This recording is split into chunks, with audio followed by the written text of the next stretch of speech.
Renforcer la frontière sud et durcir les règles d'immigration pour éviter une fermeture du gouvernement.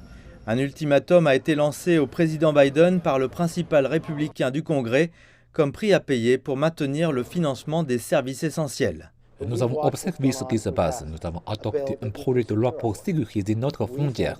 Nous pensons que c'est le moment opportun pour que tout le monde puisse travailler ensemble. Kevin McCarthy tente d'étouffer la rébellion des conservateurs purs et durs qui exigent des réductions de dépenses, alors que le gouvernement fédéral est sur le point de manquer d'argent pour financer certaines agences.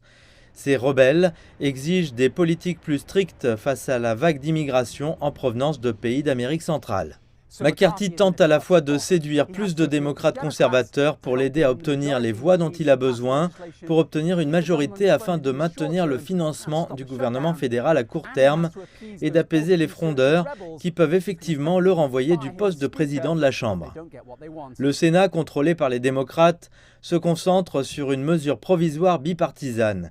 Ils ont introduit mardi un texte qui ouvrirait la voie à ce que l'on appelle une résolution de continuation.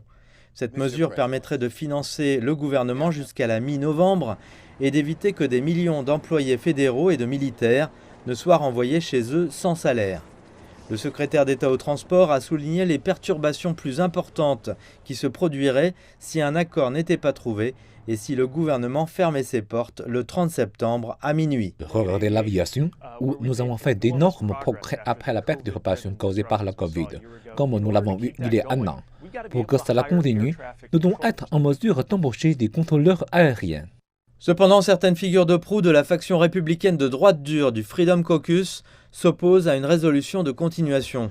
Ils exigent au contraire des réductions de dépenses spécifiques à long terme parce qu'ils s'opposent à l'augmentation de la dette américaine qui a failli déclencher un défaut de paiement et une fermeture du gouvernement déjà en juin.